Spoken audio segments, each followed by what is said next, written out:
नमस्कार मित्रांनो, नागपूर महानगरपालिका पर्यावरण संरक्षण गतिविधी व पर्सिस्टंट फाउंडेशन यांच्यातर्फे ई यंत्रण 2026 हे अभियान आम्ही राबवत आहोत। या अभियानाबद्दल सविस्तर माहिती सांगण्यासाठी मी जुई पांढरी पांडे यांना इथं आमंत्रित केलेलं आहे। जुई पांढरी पांडे या पर्यावरण संरक्षण गतिविधीच्या अखिल भारतीय टोळी सदस्य आहेत। त्यांनी MSc एन्व्हायरमेंटल सायन्स केलेला आहे। विशेष म्हणजे त्या पॅशन आणि प्रोफेशन म्हणून एन्व्हायरमेंटलिस्ट आहेत। वेस्ट मॅनेजमेंटची राज्यसभेची फेलोशिप देखील त्यांना मिळालेली आहे।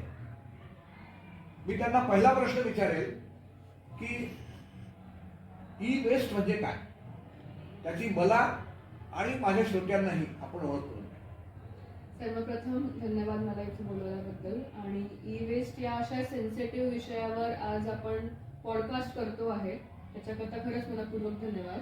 तर तुम्ही पहिला प्रश्न जो विचारला की ई वेस्ट म्हणजे काय, तर ई वेस्टचा पूर्ण आहे इलेक्ट्रॉनिक वेस्ट। याचा अर्थ जे पण उपकरणं हे इलेक्ट्रिक किंवा बॅटरीवर चालतात आहेत, ज्या उपकरणांची गरज आपल्याकरता संपली आहे किंवा ते खराब झाले आहे, अशांना आपण इलेक्ट्रॉनिक वेस्ट असं म्हणतो।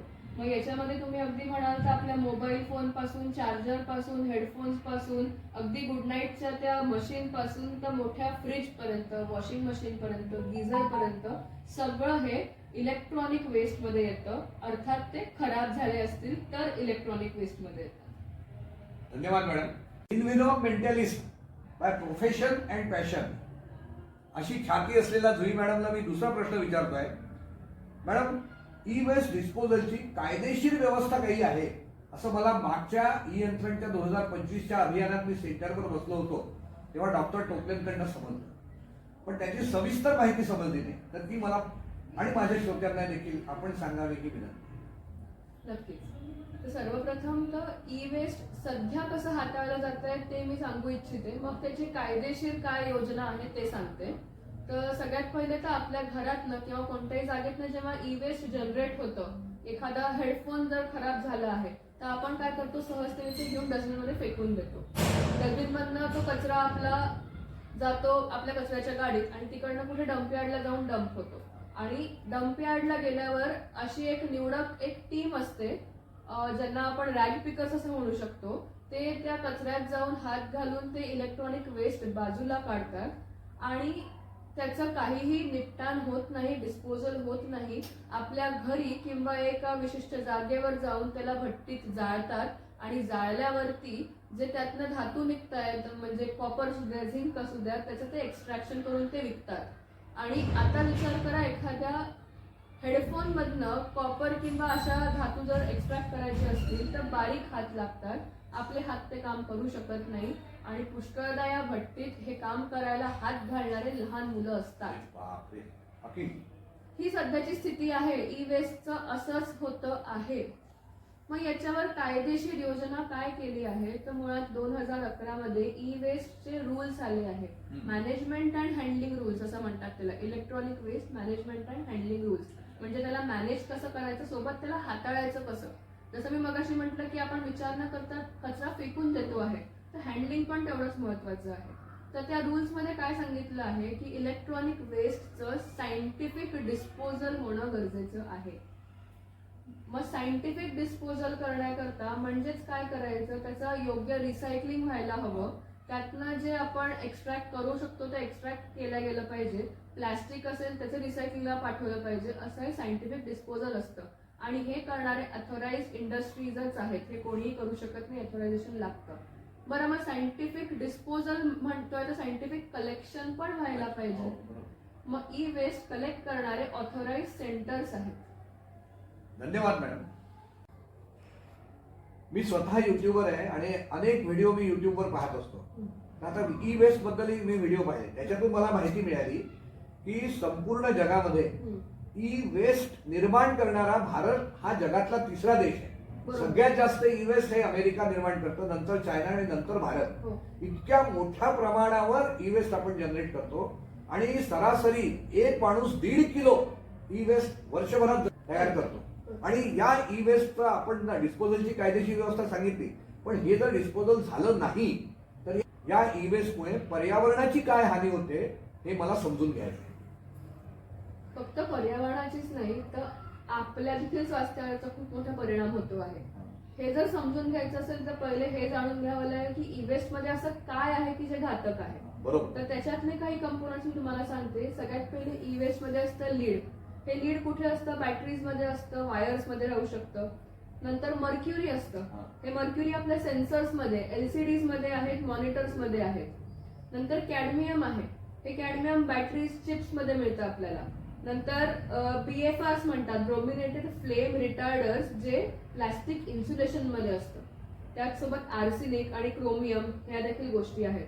आर्सेनिक सेमीकंडक्टर्स मध्ये मिळतात आणि क्रोमियम आपल्याला कोटिंग्स किंवा पिगमेंटेशन मध्ये दिसतात. म्हणजे मॅडम असं म्हणता येईल की प्रिशियस मेटल्स असतात याच्यामध्ये. प्रेशियस मेटल्स आहे. काही ठिकाणी गोल्ड आणि सिल्वर पण यूज केल्या जातं. इतके प्रेशियस मेटल्स आहेत हे, तर अर्थात ते टॉक्सिक पण आहेत. मग ते टॉक्सिक कशा प्रकारे आहेत? तर सगळ्यात पहिलं तर आपल्या शरीरावरती काय परिणाम होणार आहे याचा. आता आपल्या शरीरावर परिणाम म्हणजे कसा, तर एखाद्या ठिकाणी कचरा जाळला गेला आहे, त्याच्या आसपास आपण आहोत किंवा त्या याच्यात इन्व्हॉल्ड आहोत. जसं मगाशी तुम्हाला म्हटलं की काही मुलं किंवा माणसं ते एक्स्ट्रॅक्ट करायचं काम करतात. तर मग त्या शरीराला काय हानी होणार आहे? तर सगळ्यात पहिले तर न्यूरोलॉजिकल डॅमेज होणार आहे, म्युटेशन्स होणार आहेत. त्यानंतर रेस्पिरेटरी प्रॉब्लेम्स तर येणारच आहेत, कारण धूर निघतोय त्याच्यातनं. अस्थमासारखी बेसिक गोष्ट होणारच. कॅन्सर आहे.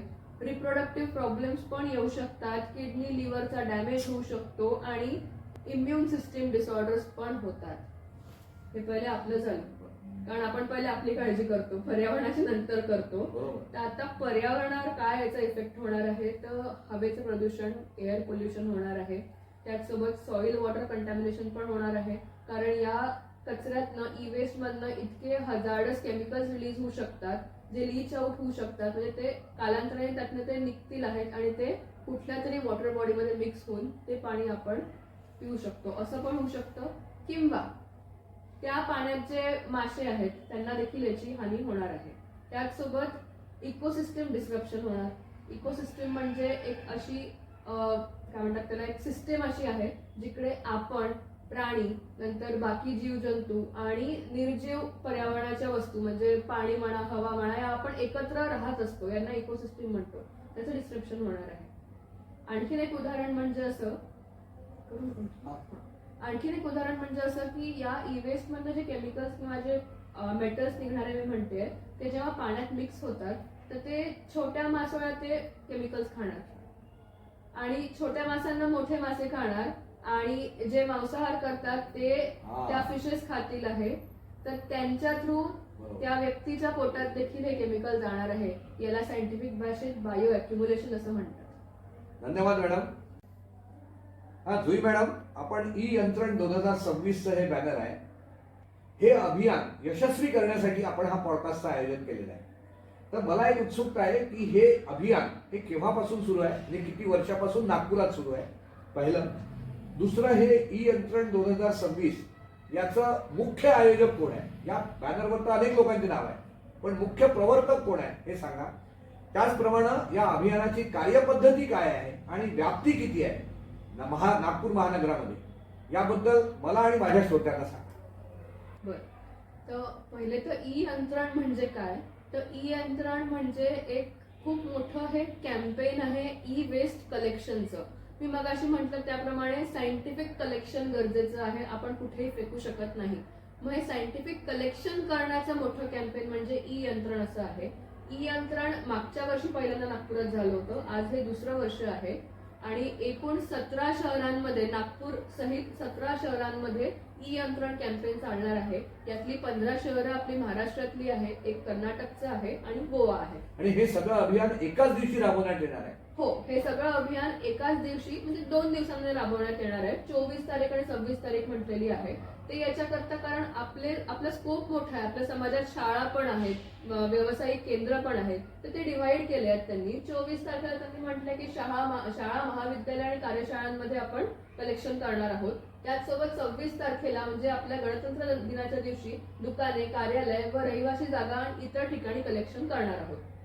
ई यंत्रण ही संकल्पना पूर्ण इकोविजन फाउंडेशन, जे पुण्याचं आहे, त्यांनी आणली आहे आणि अर्थात तुम्हालाही माहितीये की कुठलं पण कॅम्पेन एका संस्थेच्या याच्यावर अवलंबून नसतं. तर त्यांच्या जोडीला स्थानिक ज्या ज्या संस्था आहेत त्या सगळ्या सोबत आलेल्या आहेत. आपल्या नागपुरामध्ये पूर्णम सोबत आहे आपली पर्यावरण संरक्षण गतिविधी, नंतर अरण्य फाउंडेशन आहे, त्याचसोबत पर्सिस्टंट फाउंडेशन देखील आहे आणि अर्थात नागपूर महानगरपालिकेशिवाय पण हे काम यशस्वी होणं शक्य नाही, त्यामुळे ती देखील जोडीला आहे. धन्यवाद मॅडम.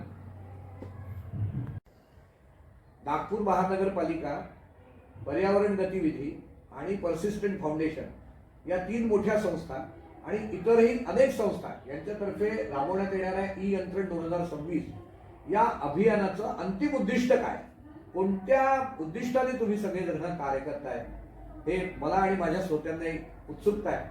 तुम्ही त्याचं उत्तर द्यावं. हा आपल्या पॉडकास्टचा शेवटचा प्रश्न. पुष्कळदा जेव्हा अभियान लॉन्च होतं त्यावेळेला त्याच्यात पाहण्यात येतं की किती किलो कलेक्ट झाला कचरा किंवा किती किलो त्याला ऍड्रेस करण्यात आला. माझ्या मते या अभियानाचा खरं उद्देश ते नाहीये किती किलो कलेक्ट केला, तर याचा उद्देश आहे की ई वेस्ट बद्दल अवेअरनेस, ई वेस्ट बद्दल माहिती किती घरांपर्यंत पोहोचली. कालच्या तारखेपर्यंत 53 सेंटर्स नागपुरात रजिस्टर झालेले आहेत आणि अजूनही 24 तारखेपर्यंत सेंटर्स रजिस्टर्ड होणार आहेत. सेंटर म्हणजे नेमकं काय, तर सेंटर म्हणजे अशी एक रजिस्टर्ड जागा. रजिस्टर्ड म्हणजे अर्थात त्यांनी एक साधा फॉर्म भरून पूर्णम सोबत एक सांगितलंय की आम्ही आमच्या घरी ई वेस्ट कलेक्ट करणार आहे, असं ते सेंटर राहणार आहे. अशी एक जागा जिकडे त्या वस्तीतील लोक येऊन आपलं ई वेस्ट देणार आहेत. तर अशी 53 सेंटर्स आतापर्यंत आहे, आणखीन येणार आहेत, आणखीन बनणार आहेत. उद्देश फक्त एवढाच आहे की ई वेस्ट बद्दलची जागरूकता लोकांपर्यंत पोहोचावी आणि त्यांना निदान एवढं तरी कळावं की बाबा रे, हा इलेक्ट्रॉनिक वेस्टचा कचरा आपल्याला कचरा कुंडीत टाकायचा नाहीये, तो वेगळा कलेक्ट करायचा आहे. आणि असे अभियान वर्षभर चालू राहणार आहे. हे अभियान पूर्ण मी सुरू केलेलं आहे. उद्या जाऊन दुसरी संस्था हे अभियान सुरू करू शकते. तर माझा आग्रह एवढाच राहणार आहे की जर ई वेस्ट घरात तुमच्या जमा झालं तर ते जमा करून ठेवा. असं अभियान झाल्यावरच त्यांना ते द्या, कारण हे पुढे सायंटिफिक डिस्पोजलला जाणार आहे. धन्यवाद मॅडम. थोडक्यात मला एक सांगावं असं वाटतं की हे ई यंत्रण 2026 हे जे अभियान आहे हे नागपुरातील जागरूक नागरिकांनी, नागपुरातील जागरूक नागरिकांच्या भल्यासाठी, नागपुरातील जागरूक नागरिकांच्या परिश्रमातून उभे केलेले एक अभियान आहे. या अभियानात नागपुरातील समस्त नागरिकांनी उत्साहानं प्रतिसाद द्यावा, सहभाग घ्यावा ही विनंती करतो आणि या पॉडकास्टला पूर्ण विराम देतो.